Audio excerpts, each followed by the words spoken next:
Mari kita akan berdoa. Bapa kami yang di surga, kembali pada pagi hari ini kami datang. Kami bersyukur karena kesempatan yang indah ini Tuhan telah memberkati kami khususnya hari ini dengan sehat. Kami bersyukur kami boleh bersekutu melalui ibadah pada pagi hari ini. Kami terus berdoa Tuhan untuk kami semua, kiranya kami boleh beribadah dengan berkat dan pimpinan Tuhan. Kalau sebentar kami akan mendengarkan firman Tuhan, Tuhan memberkati firman Tuhan. Kami berdoa Tuhan terus untuk kami semua, seluruh jemaat-Mu, baik yang saat ini hadir maupun yang saat ini di rumah karena kurang sehat. Jauhkan kami dari wabah COVID yang masih menebar di mana-mana ini. Kami teringat teman-teman hamba Tuhan yang pagi ini tidak bisa melayani karena wabah ini. Berilah pada mereka belas kasihan Tuhan, sehingga mereka boleh dijamah Tuhan dan perawatan yang dilakukan boleh membuat mereka sembuh. Berkati keluarga mereka, berkati gereja mereka. Sekali lagi Tuhan, kami ucap syukur sekali pada kesempatan saat ini kami boleh tetap melayani, kami boleh tetap beribadah semata-mata karena berkatnya dari Tuhan. Dalam nama Tuhan Yesus kami berdoa. Amin. Mari kita akan membuka firman Tuhan yang telah kita baca tadi. Saudara, seperti minggu yang lalu saya katakan bahwa selama 2021 ini saya akan berkhotbah dengan tema yang panjang. Jadi temanya itu diambil dari Yesaya 32 ayat 17 itu, dan saya tulis di banner atau di papan pengumuman itu, dan saya berharap kita bisa menghafal karena walaupun itu tidak lengkap kata-katanya, tetapi di situ jelas sekali dikatakan di mana ada kebenaran, di mana ada kebenaran akan tumbuh damai sejahtera, ketenangan, ketentraman sampai selama-lamanya. Di mana ada kebenaran? Di mana? Bapak Ibu Saudara yang dikasihi Tuhan, seperti minggu yang lalu, pagi ini saya memberi judul khotbah saya itu damai sejahtera. Dua kata, tetapi nanti punya pengertian satu. Nanti saya jelaskan. Sekali lagi seperti minggu yang lalu, diam dan tenanglah, tetapi memiliki pengertian yang satu juga. Ternyata setelah saya belajar dalam minggu-minggu ini, ternyata banyak sekali di dalam Alkitab ini yang menurut bahasa Indonesia itu memang dua kata. Seperti minggu yang lalu saya katakan diam dan tenanglah, tetapi pengertiannya ternyata hanya satu. Pengertiannya hanya satu. Seperti nanti judul pagi ini, damai sejahtera. Bapak Ibu, yang paling terkenal itu kata-kata di dalam Alkitab itu yang diajarkan Tuhan Yesus. Di dalam Matius 11 ayat 28 sampai 29 dikatakan di sana, marilah kepadaku semua yang letih lesu, belajarlah kepadaku. Dikatakan karena aku lemah lembut dan rendah hati. Nah, ada dua kata lagi, lemah lembut dan rendah hati. Dan kita harus belajar kepada Tuhan Yesus, bukan belajar kepada orang lain, bukan belajar kepada dunia ini, tetapi belajar kepada Tuhan Yesus. Dikatakan, marilah kepadaku semua yang letih lesu dan berbeban berat, belajarlah kepadaku. Hafalkan yang Matius 28, 29 sampai 28 sampai 29. Karena aku lemah lembut dan rendah hati. saudara yang dikasihi Tuhan, kita akan kembali ke teks kita, damai sejahtera, di mana ada kebenaran akan tumbuh damai sejahtera, ketenangan, ketentraman, bukan hanya untuk tahun ini saja, tetapi untuk selama-lamanya. Bulan Januari itu sungguhnya diambil dari kata Janus, Januari, Janus. Janus ini adalah seorang tokoh dewa Romawi yang dikatakan dalam ceritanya adalah memiliki kepalanya satu, tetapi memiliki 4 mata di depan dan di belakang. 4 mata. Makanya dikatakan Janus, dikatakan Januari. Itu biasanya orang kalau bulan-bulan Januari itu selalu melihat belakang dan menatap ke muka, seperti dewa Janus ini. Dikatakan pula dewa Janus ini adalah dewa Romawi yang paling bijaksana, karena apa yang dia lakukan ke depan itu selalu melihat apa yang telah terjadi di belakang. Karena dikatakan matanya kan 4, jadi dikatakan dewa yang paling bijaksana. Sekali lagi, selalu melihat ke belakang apa yang akan dilakukan ke depannya. Bapak Ibu saudara dikasih Tuhan, saya memiliki catatan yang bagus bagaimana saya dan saudara supaya bisa mencapai tahun ini dengan sebaik-baiknya. Mungkin ini bisa belajar dari dewa Janus ini, melihat ke belakang tetapi melangkah menuju ke depan, dan kita bisa berhasil. Saya akan membaca cukup panjang. Tetap bersyukur dan berterima kasih. Terima kasih Tuhan untuk hal-hal yang tidak enak tahun lalu. Karena mereka, hal-hal yang tidak enak itu membuatku makin bersyukur. Sampai saat ini Tuhan tetap memeliharaku.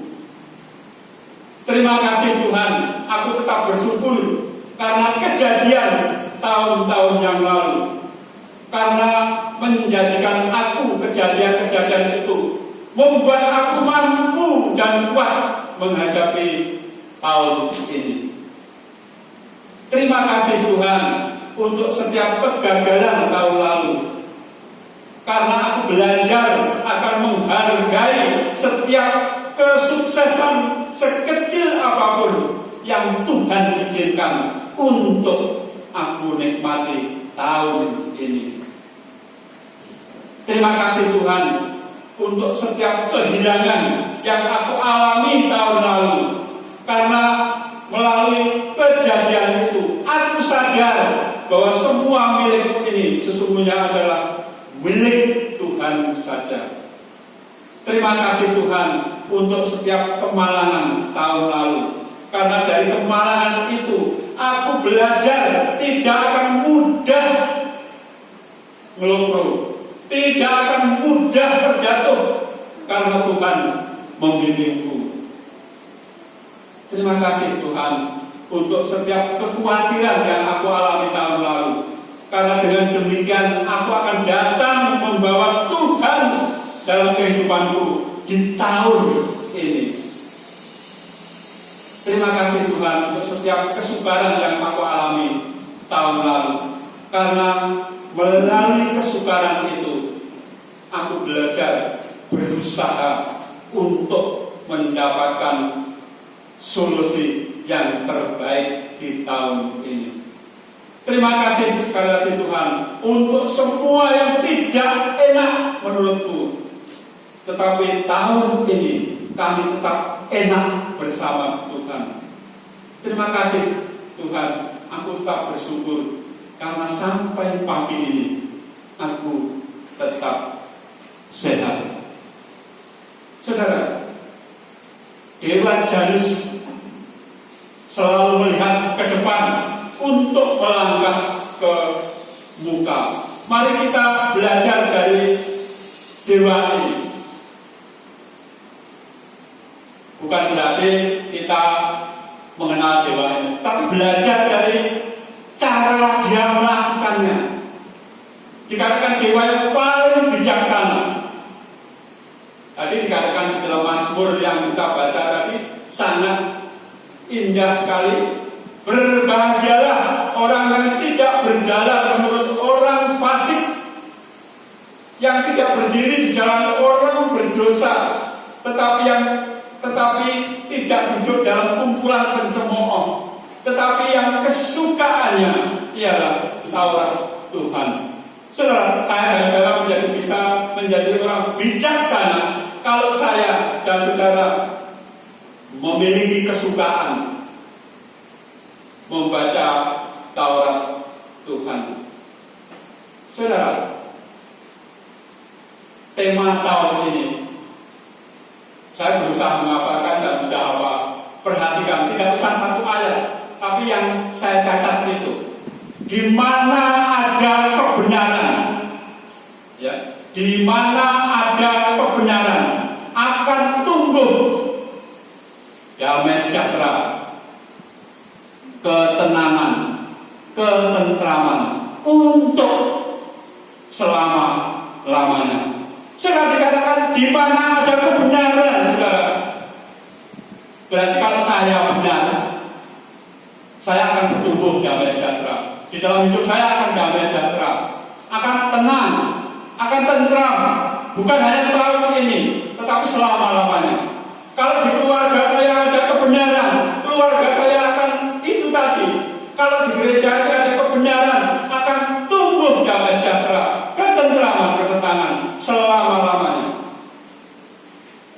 Bapak Ibu Saudara, damai sejahtera sekali lagi ini adalah dua kata yang memiliki pengertian satu. Banyak orang berdamai. Perang itu kalau didamai, ya damai. Tetapi ingat saudara, pasti ada pihak yang sudah tidak sejahtera. Minggu-minggu ini mungkin berita-berita kita dikejutkan ya, kejadian di Amerika yang dikatakan mbahnya demokrasi. Ternyata orang Amerika juga tidak dewasa dalam hal demokrasi. Buktinya apa? Waktu Kongres akan bersidang menetapkan presiden yang baru yang sesuai dengan terpilih karena memiliki suara terbanyak, ternyata ada warga bahkan ribuan yang tetap menolak. Dan ternyata menolaknya bukan hanya menolak, tetapi masuk ke gedung Kongres itu. Kalau di Indonesia seperti gedung DPR itu. Saudara, ternyata orang Amerika yang dikatakan orang mbahnya demokrasi, ternyata sekarang menjadi kabur melihat. Sebabnya apa, saudara? Karena orang-orang itu, mungkin kita sebut aja presiden yang kalah, ternyata tidak mau mengakui, saudara, kekalahannya. Bahkan dia mendorong pengikutnya, mari kita ke ibu kota. Memang mendorongnya cuma itu, mari kita ke ibu kota Washington DC. Dan mereka terus didorong seperti itu. Dan waktu sidang itu dimulai dan mereka merusak. Saudara, damai sejahtera itu ada kalau di dalam diri kita juga ada kebenaran. Sekarang sedang diusahakan oleh Kongres itu, mantan presiden, belum mantan Donald Trump itu akan dilengserkan, dimaskulkan. Itu dengan dua cara. Yang pertama itu dengan cara memakai, saya perhatikan, dengan cara memakai namanya Konstitusi 25. Konstitusi 25 itu di Amerika berkata demikian, kalau wakil presiden dan separuh dari menteri-menterinya itu setuju, bahwa presiden yang masih berkuasa separuh menteri-menteri. Di Amerika itu menteri itu hanya 15 orang ternyata. Jadi wakil presiden bersama 8 menteri itu setuju bahwa Donald Trump dilengsarkan. Tapi kalau mereka tidak setuju, ini DPR bersama Kongres sedang merencanakan itu. Sudah ada 2 menterinya yang mundur. Sudah ada. Jadi berarti mundur itu berarti sudah pasti tidak setuju. Tinggal menunggu dalam 2 minggu ini mungkin 5 menteri atau 8 menteri bersama wakil presiden. Kalau beliau menyatakan tidak setuju dengan Donald Trump, lengser Donald Trump. Kenapa saudara? Menurut mereka itu perlu dilengserkan walaupun hanya 2 minggu lagi berkuasa. Karena akan berbahaya kalau Donald Trump sebagai presiden Amerika yang masih resmi itu menyatakan dan mencet yang namanya itu tombol nuklir perang dunia, itu bisa terjadi karena kan sedang tidak dalam kondisi fit, pribadinya sedang kacau, dan ketua DPR Ibu Nancy Pelosi sudah berhubungan dengan yang namanya itu ketua Pentagon. Bagaimana kalau hal itu terjadi? Itu ketua Pentagon itu sudah berkata akan menolak karena tidak gampang. Memang Donald Trump memiliki kode untuk menyalahkan itu, tapi tidak gampang. Sudah sekali lagi, karena apa? Karena tidak ada kebenaran dalam dirinya, membuat orang lain juga tidak benar, walaupun menurut mereka benar. Dan karena tidak benar, pasti tidak ada damai sejahtera. Tidak ada damai sejahtera. Saudara, mari kita kembali ke ayat-ayat yang telah kita baca tadi. Saudara, dalam kehidupan orang Jawa itu, kita orang Jawa yang pasti tahu sejarah. Di dalam kehidupan orang Jawa itu ada keyakinan bahwa nanti itu akan ada raja yang adil. Saya nggak tahu sampai sekarang itu ada atau tidak, tapi orang Jawa kenal itu raja yang adil, yang membawa bangsa ini menjadi damai dan sejahtera. Kalau bahasa Jawa itu ratu adil. Saudara, yang kita baca tadi dikatakan inilah raja yang adil, saudara. Raja yang adil. Memang di dunia ini belum ada, apalagi di Indonesia. Memang tidak disebutkan siapa, tapi dari ayat-ayat yang kita baca ini, raja yang adil itu pasti membawa damai sejahtera negara yang dipimpinnya. Yang pertama tadi katakan sesungguhnya seorang raja akan memerintah menurut kebenaran. Yang pertama, jadi raja yang adil itu akan memerintah menurut kebenaran. Saya dikirimi sebuah kata-kata yang bagus oleh teman pendeta senior, berkata demikian: orang percaya itu akan hidup oleh imannya. Perhatikan ya, orang percaya itu akan hidup oleh imannya. Dan orang beriman, perhatikan, itu akan hidup dalam kebenaran. Jadi kalau saya dari sana itu dikatakan hidup benar, itulah orang percaya, itulah orang beriman, saudara. Raja yang dikatakan itu adalah raja yang adil, membawa rakyatnya damai sejahtera. Raja yang memerintah menurut kebenaran. Di dunia ini tidak ada kebenaran. Sekarang sekali lagi bukti bahwa Amerika yang dikatakan bahkan demokrasi ternyata juga tidak berlaku demokrasi. Demokrasi itu ciri yang paling pokok, itu yang kalah harus mengakui yang menang. Itu ciri yang paling pokok, saudara. Itu demokrasi secara dunia. Tapi kalau di Alkitab tidak ada. Tuhan Yesus berkata, satu pun menurut orang lain kalah, itu yang diterima oleh Tuhan Yesus. Itu ajaran. Memang di dunia ini begitu ya. Tetapi sekali lagi raja yang adil yang dikatakan di dalam bacaan kita akan memerintah menurut kebenaran. Kalau memerintahnya menurut kebenaran, pasti rakyatnya juga akan damai sejahtera. Sudah dikatakan seterusnya, dan pemimpin-pemimpin akan memimpin menurut keadilan, dan mereka masing-masing seperti tempat perteduhan terhadap angin dan tempat perlindungan terhadap angin ribut. Sudah dikatakan pemimpin yang berwatak benar dan adil itu dikatakan menjadi perteduhan bagi terhadap angin biasa maupun angin ribut. Saudara, artinya apa? Akan menjadikan yang dipimpin itu tenang walaupun ada angin ribut. Seperti di yang lalu Tuhan Yesus berkata, diam dan tenanglah. Saudara, yang ditegur siapa sesungguhnya? Ya angin ribut itu iya, tapi termasuk murid-muridnya yang saat itu tidak diam dan tenang.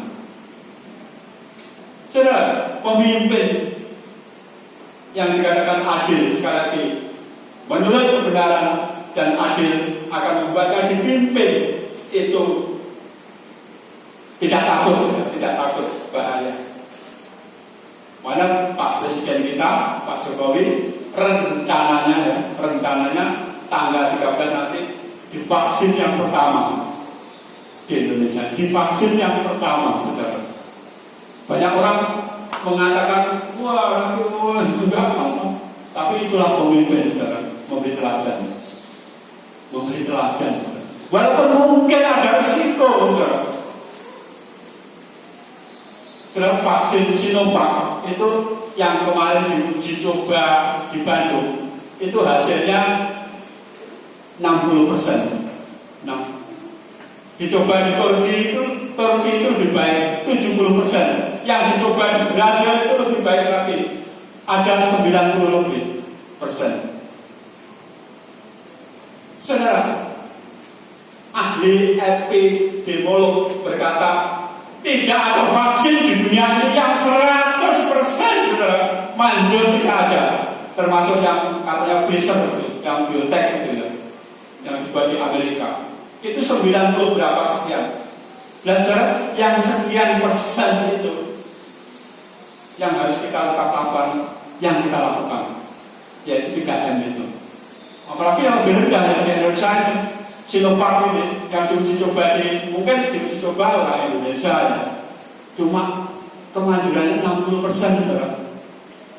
Jadi yang 40% itu harus kita sendiri dengan cara, sekali lagi, termasuk GGBI, karena banyak pendeta yang kena COVID ini membuat 10 gereja berdampak, tidak beribadah.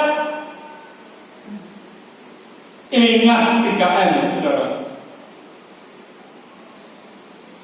Memakai masker, mencuci tangan dengan sabun, dan menjaga jarak. Memang sekali lagi tanggal 8 yang lalu saya baru terima dari GGBI. GGBI berharap sekali lagi. Memang mungkin kesalahan beberapa pendeta itu ya. Kita nggak usah saling menyalahkan. Saya nggak tahu waktu Natal kemarin apa yang mereka lakukan. Tapi kenyataannya seperti itu, ya.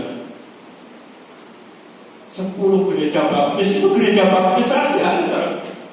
Saya nggak tahu gereja yang lain karena dilaporkan di GGBI itu hanya gereja baptis ya. 10 yang berdampak COVID. Ya. Bayangkan kalau pendetanya pastornya seperti kita, terus pendetanya kena COVID, ya nggak ada ke gereja, kan takut. GGBI menulis surat ini dengan tujuan supaya saya dan saudara mau mendengarkan, supaya saya saudara mau bertindak benar, saudara, yaitu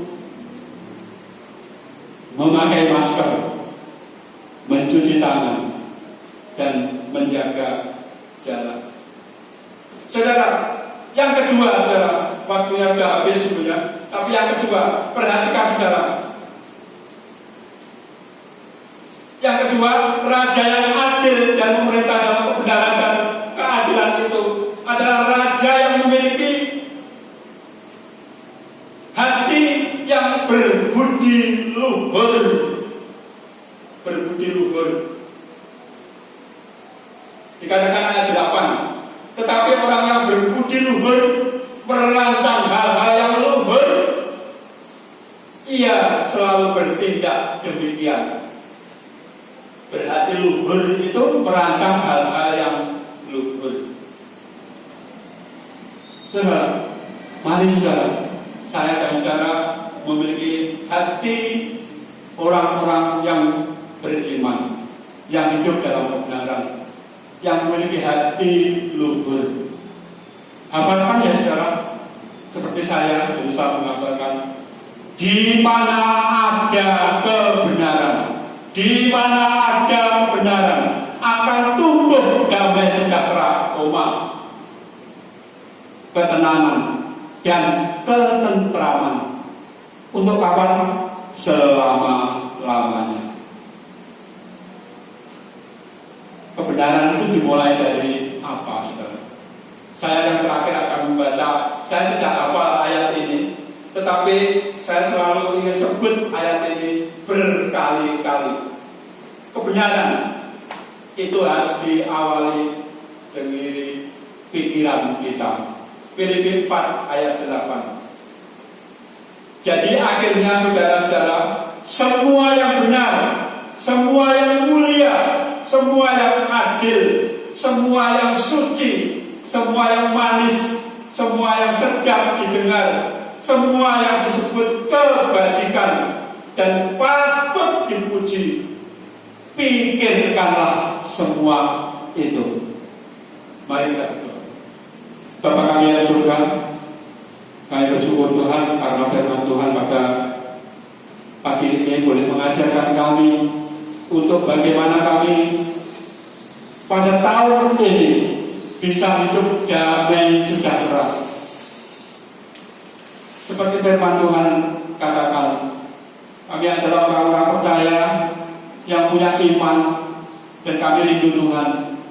Karena kami memiliki iman, kami akan hidup di dalam kebenaran. Walaupun itu tidak gampang Tuhan, walaupun itu harus susah payah kami lakukan, tapi kami rindu Tuhan, kuatkan iman dan percaya kami, sehingga kami mampu hidup benar di hadapan Tuhan, di hadapan sesama kami. Kami rindu Tuhan, apa yang telah terjadi di tahun lalu menjadi pelajaran bagi kami untuk melangkah menjadi orang-orang yang bijaksana. Kami yakin dan percaya, kalau kami bersama Tuhan, tidak ada yang mustahil. Hidup kami akan berhasil. Hidup kami akan mengalami damai sejahtera. Hidup kami akan mengalami ketenangan, dan hidup kami akan mengalami ketentraman untuk selama-lamanya. Dalam nama Tuhan Yesus kami berdoa. Amin. Silakan gunanya akan membaca surat PP itu.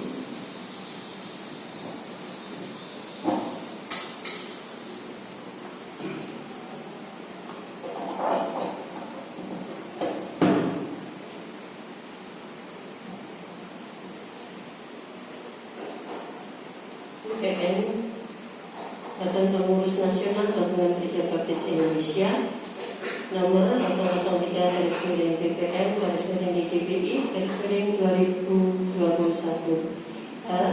Seruan menghadapi pandemi di tahun 2021. Yang terkasih, gereja, lembaga dan umat baptis di dalam Gabungan Gereja Baptis Indonesia. Salam sejahtera dalam kasih Yesus. Kita patut bersyukur atas segala kasih karunia-Nya bagi kita semua. Tahun 2020 yang penuh dengan tantangan sudah kita lalui dengan penyertaan-Nya yang penuh kasih dan setia. Dan dengan kedaulatannya, ia juga sudah mengantar kita memasuki dan menjalani tahun 2021. Pandemi COVID-19 yang secara global dimulai pada akhir 2019 dan melanda negara kita sejak awal 2020 masih berlanjut sampai sekarang dan masih belum ada tanda-tanda mereda. Pandemi ini semakin merajalela dengan tingkat penularan yang semakin cepat dan meluas. Kita sangat prihatin dengan bertumbuhnya jumlah pasien dan korban jiwa, belum lagi efek lainnya dalam kehidupan sosial serta ekonomi. Doa dan empati kita bagi mereka semua yang terdampak.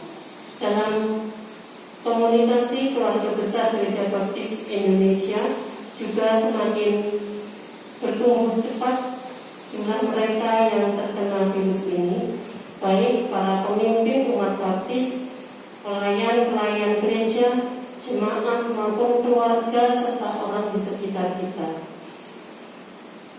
Dengan situasi yang demikian, maka Gabungan Gereja Baptis Indonesia menyerukan untuk seluruh komponen keluarga besar GBI untuk satu, giat dan tetap melakukan protokol kesehatan 3M, yaitu memakai masker, mencuci tangan, menjaga jarak dengan disiplin penuh, baik dalam kegiatan-kegiatan ibadah maupun kegiatan sehari-hari. Dua, memperhatikan dengan sungguh untuk melakukan kegiatan-kegiatan secara daring guna menghindari kerumunan dan menekan tingkat penyebaran. Tiga, bersikap terbuka bila mana terdampak langsung dari COVID-19 dan mencari tindakan medis dengan segera sehingga penyebaran virus dapat diantisipasi dan ditekan. 4. Segenap pemimpin gereja dan lembaga dapat terus memberikan seruan kepada umat bahwa penyakit COVID-19 bukanlah stigma negatif, dan ini adalah penyakit yang dapat menerpa semua kalangan. 5. Semua ini berjalan seiring dengan dinamika situasi yang berkembang dan berselaras dengan kebijakan pemerintah.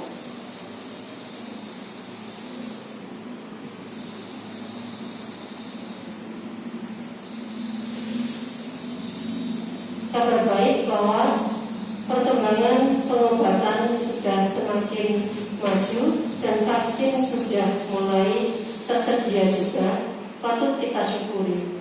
Tuhan yang Maha Baik terus bekerja melalui tangan kuasa-Nya dan setiap situasi yang diizinkannya. Doa kita panjatkan pada Tuhan bagi pemerintah, petugas dan tenaga kesehatan yang terus berjuang dalam memberikan pelayanan yang terbaik untuk setiap pribadi yang terdampak. Dan Yesus memberkati kita semua. Ketika Yesus mendengar kabar itu, ia berkata, penyakit itu tidak akan membawa Tuhan Allah, sebab oleh penyakit itu anak Allah akan dimuliakan. Yohanes 11 ayat 4. Jakarta, 8 Januari 2021. Pendeta Dr. Yosia Wartono Ketua, David Tidiatama Sekretarisnya.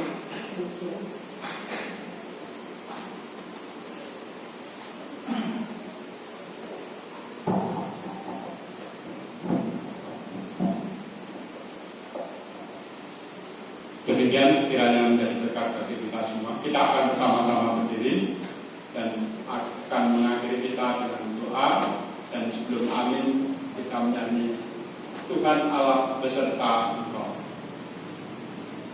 Bapa kami yang surga, kembali kami datang untuk bersyukur.